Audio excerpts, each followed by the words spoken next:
आइए हम सुने विज्ञान की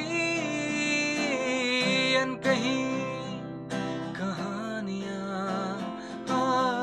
आइए हम सुने विज्ञान की अनसुनी कहानियाँ।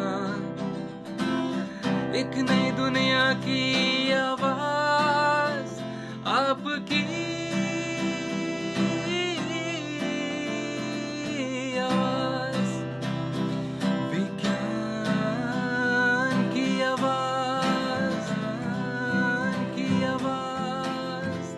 Celebrating Azadi Ka Amrit Mahotsav, we bring you a podcast series on STEM popularization, science, technology, engineering, mathematics and medicine, supported and catalyzed by the National Council for Science and Technology Communication, Government of India. This program is produced by Media for Community Foundation. Creative content and technical support is given by Apna Radio, Indian Institute of Mass Communication, New Delhi. एक नई दुनिया की आवाज आपकी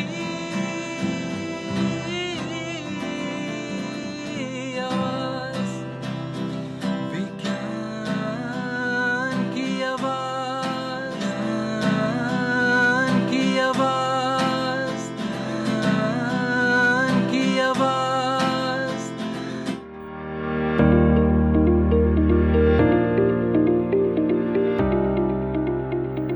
भारत पारिस्थितिक रूप से विशाल है और यहाँ की करीब 1 अरब आबादी मलेरिया के खतरे में रहती है। साक्ष्य आधारित वर्तमान स्थितियों को देखते हुए भारत ने 2001 में 2 मिलियन मामलों से लेकर 2017 में लगभग 10 लाख मामलों तक रोग संचरण में गिरावट दर्ज की है और वैश्विक तकनीकी रणनीति को ध्यान में रखते हुए साल 2030 तक मलेरिया उन्मूलन का लक्ष्य शुरू कर दिया है। भारत में मलेरिया स्थानिक है, लेकिन इसके पूरे परिदृश्य में संचरण की तीव्रता अलग अलग है। पूर्व मध्य और उत्तर पूर्व के कुछ ही राज्य कुल सकारात्मक मामलों में बड़े पैमाने पर 80% योगदान देते हैं। प्लाज्मोडियम फाल्सिपेरम और पी विवैक्स प्रमुख संक्रमण हैं, जिनमें पूर्व के अनुपात में लगातार वृद्धि हुई है, जो कुल मामलों का 60% है, जो साल 2001 में 50:50 था। इसके लिए उभरती हुई दवा प्रतिरोध के लिए जिम्मेदार है। मेडिसिन के क्षेत्र में होती प्रगति के साथ मलेरिया उन्मूलन की उम्मीद है, फिर भी इसके लिए कई चुनौतियां हैं। आज भारत में मलेरिया के मामलों में एक बहुत बड़ा बदलाव देखने को मिल रहा है, जिसमें हर बार मच्छर अपना स्वरूप बदलकर प्रहार करता है। तमाम वैज्ञानिक अपनी शोध से इस दिशा में कार्य कर रहे हैं। आज के इस कार्यक्रम में हम आपकी मुलाकात करवाएंगे जवाहरलाल नेहरू यूनिवर्सिटी में special centre for molecular medicine में कार्यरत डॉक्टर शैलजा सिंह से।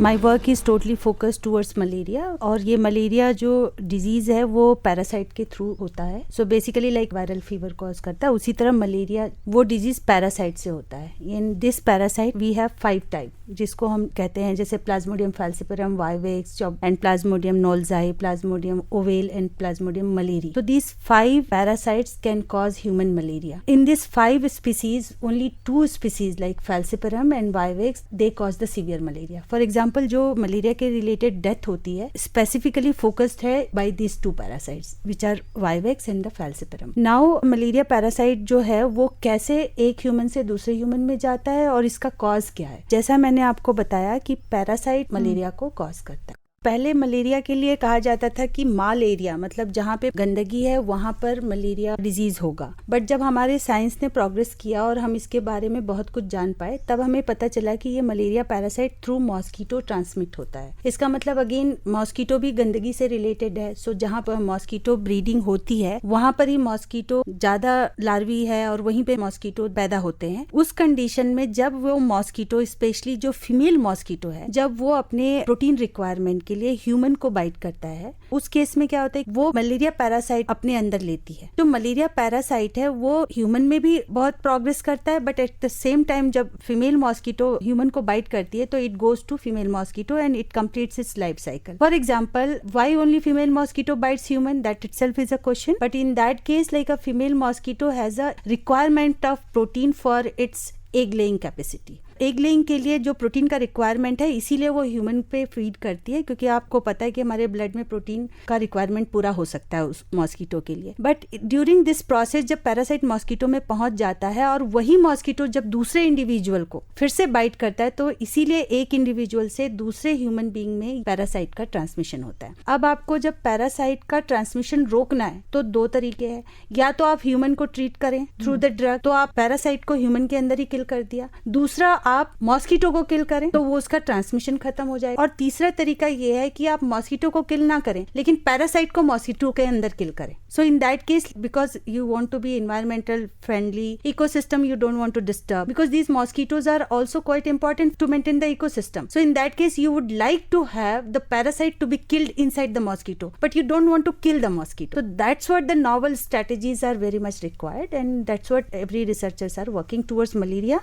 as well as transmission blocking in the mosquito. जो मेरा group special centre for molecular medicine, we have very dedicated researchers, scientist and student. Basically मैं अपने रिसर्च को इन 4 parts देखती हूँ कि how I am in a complete level I am trying to work in coherence with the malaria elimination program. For example, one part of my research I am focusing towards ये malaria parasite की biology क्या है, ये parasite human के अंदर कैसे disease cause करता है, ये कैसे डिफरेंट सेल्स से इंटरेक्ट करता है, वो इंटरेक्शन का प्रोसेस क्या है, कौन कौन से मॉलिक्यूल्स इन्वॉल्व हैं उस प्रोसेस ऑफ इंटरेक्शन में, इस इंटरेक्शन की वजह से कैसे पैथोजेनेसिस कॉज करता है। मतलब कि फीवर, आपको भी पता है कि डेथ होने के लिए सिर्फ फीवर काफी नहीं है, उसमें बहुत मल्टीपल ऑर्गन फेलियर्स होता है, थ्रोम्बोसाइटोपिनिया होता है, रीनल फेलियर्स हैं। क्यों होते हैं ये? पैरासाइट ने ऐसा क्या कर दिया, these organs have come not functioning, there is a dysfunction in the other cell type. तो ये पैथोजेनेसिस के कॉज को हम पहली बार जान रहे हैं। सो ये एक रिसर्च का एरिया है जिसमें हम पैरासाइट को पढ़ रहे हैं। We are studying the parasite to understand how this is interacting to human cells to cause the pathogenesis. दूसरी बात, जब हमने उसको समझ लिया कि how the parasites are progress and how they are multiplying, how they are propagating, next is to stop it. So stop करने के लिए we are coming up with the new proteins targets which are the targets for new molecules. So I am collaborating with chemistry people. So we are identifying new chemotypes from the natural compounds, from the various sources, synthetic compounds, and we are seeing whether these compounds are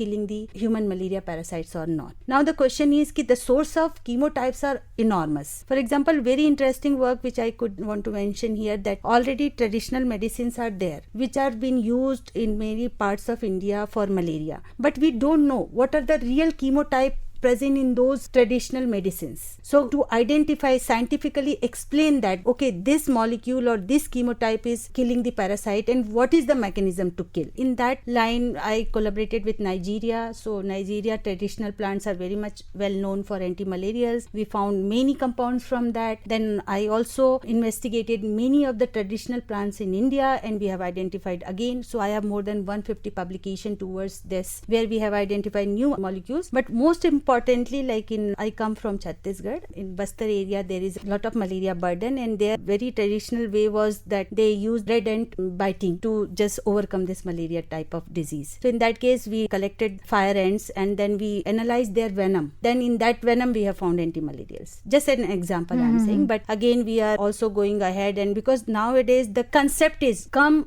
go and search the new molecules. And new molecules, you can go for marine sources can give you new molecule, plant sources can give you new molecules, but one new field is coming up where the insects can give you the new molecules. So I am calling it as a drugs from bugs. So basically I am exploiting the all insects. Can I identify some small molecules from that insects because they are just unexplored. Nobody knows what good molecules they have, they can really kill this bug, the malaria parasite. So malaria जब हम उसके spread को समझ चुके हैं, हम उसके symptoms को समझ चुके हैं ह्यूमन में, तो मलेरिया के उन्मूलन के लिए आपके पास 2 रास्ते हैं। जैसा मैंने कहा कि या तो आप नए तरीके से मॉस्किटो को इंसेक्टिसाइड डेवलप कीजिए, मॉस्किटो को एलिमिनेट कीजिए, स्पेसिफिकली उन मॉस्किटो को जो इस मलेरिया पैरासाइट को फैलाते हैं। तो उस केस में आप स्वच्छ भारत अभियान के अंदर या तो आप मॉस्किटो ब्रीडिंग को कम करें। दूसरी बात यह है आप इंसेक्टिसाइड यूज करें जो मॉस्किटो की स्प्रेडिंग को कम करेगा। तीसरा, जो मलेरिया के स्पेसिफिक जो प्रोग्राम्स हैं वो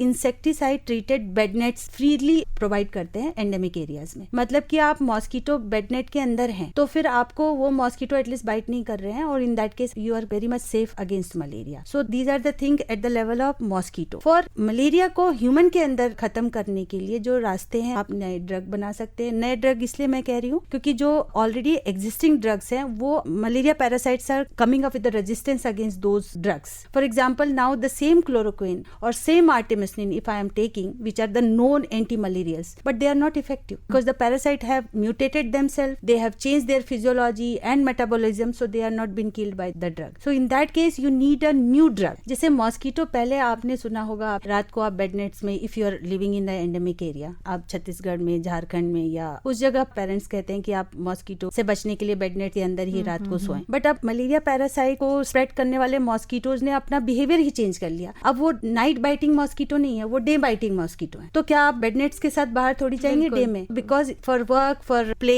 everywhere when you are going out, but you are now bitten by the mosquito. So वो night biting mosquito have now totally change towards the day biting mosquito. I think we are very hopeful, और neighbour country से और उन country से भी सीखना है जो ऑलरेडी मलेरिया एलिमिनेट कर चुके हैं। सो जब उन कंट्रीज में, कुछ कंट्रीज में ऑलरेडी मलेरिया एलिमिनेट हो चुका है, जैसे श्रीलंका मलेरिया एलिमिनेट कर चुका है, जब वो कर सकता है तो हम क्यों नहीं कर सकते? हालांकि हमारा जोग्राफिकल डिफरेंट है, श्रीलंका में डिफरेंट है, उनके मॉस्किटो के स्पीसीज अलग है, हमारा अलग है, ट्रांसमिशन रेट अलग है, बहुत कुछ अलग है। लेकिन जब उन लोग एलिमिनेट कर सकते हैं तो हम क्यों नहीं? तो उसके लिए ही प्रोसेस ये है कि आप हर लेवल पे रिसर्च कीजिए, आप ड्रग लेवल पे रिसर्च कीजिए, मॉस्किटो लेवल पे रिसर्च कीजिए, ट्रांसमिशन लेवल पे रिसर्च कीजिए। अल्टीमेटली जब ये सारा कोलैबोरेट होगा, साथ मिलेगा, तब फिर मलेरिया एलिमिनेशन क्यों नहीं हो सकते? At the level of research, at the level of programme जरूर पहचानते हैं, और उसी वजह से उनकी मॉर्फोलॉजिकल स्टडीज होती है। उसके अंदर जैसे एक ह्यूमन के अंदर कोविड वायरस है या नहीं हम पता करते हैं, वैसे ही मॉस्किटो के अंदर पैरासाइट है या नहीं हम पीसीआर के थ्रू ही पता करते हैं, और हमें पता चल जाता है कि ये मॉस्किटो कैरी कर रहा है पैरासाइट और ये नहीं। But at the same time vaccine का ही तो ये कंसेप्ट है कि आपने उस मलेरिया पैरासाइट के एंटीजेंस को आप ह्यूमन में डाल दिया, उसकी एंटीबॉडी और प्रतिरोधक क्षमता डेवलप हो गई। अब आपको जब नया इन्फेक्शन हो रहा है तो वो उससे रोक रहा है। तो इसी बेसिस पे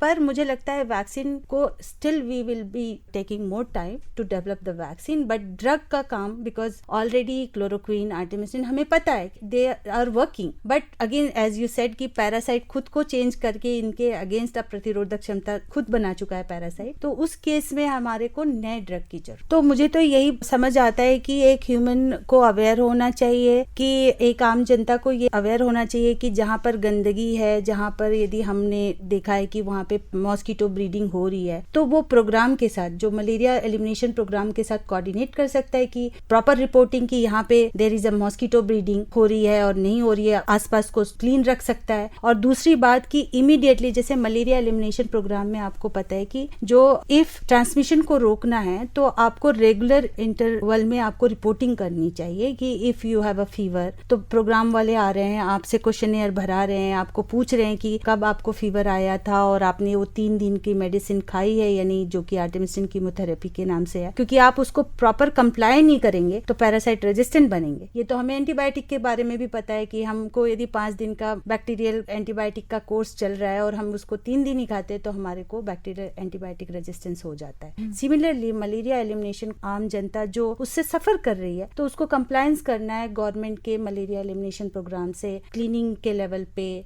मेडिसिन के कंप्लायंस के लेवल पे, मॉस्किटो बेड नेट, जैसे अभी त्रिपुरा में हमारी बात चल रही थी जो प्रोग्राम वाले हैं, if they give the mosquito bed net they use it for other things, fishing के लिए वो यूज कर लेते हैं। मॉस्किटो बेड नेट यदि आपको दिया है तो आप उसे उससे प्रोटेक्ट करने के लिए आपको दिया गया है मॉस्किटो से, तो आप उसको प्रॉपर यूसेज कीजिए। कहीं पर यहाँ तक कि प्रोग्राम वाले लोग उनको यही तक सिखा रहे हैं कि जहाँ पर यदि मॉस्किटो बेड नेट फट गया है आप उसको सीलें कैसे। सो इस लेवल पे गवर्नमेंट यदि आपके साथ रह रही है तो जनता को भी उस तरीके का कंप्लायंस दिखाना होगा ताकि ये डिजीज को एलिमिनेट हम मिलके ही कर सकते हैं। रिसर्चर जैसे, साइंटिस्ट जैसे हम हैं, हमारा अपना रोल है, जनता का अपना रोल है और गवर्नमेंट का अपना रोल है। So all the 3 parties have to meet for this.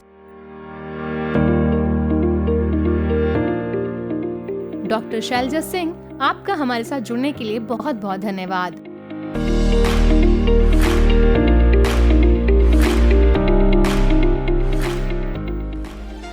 Thank you for being with us. Stay tuned for more.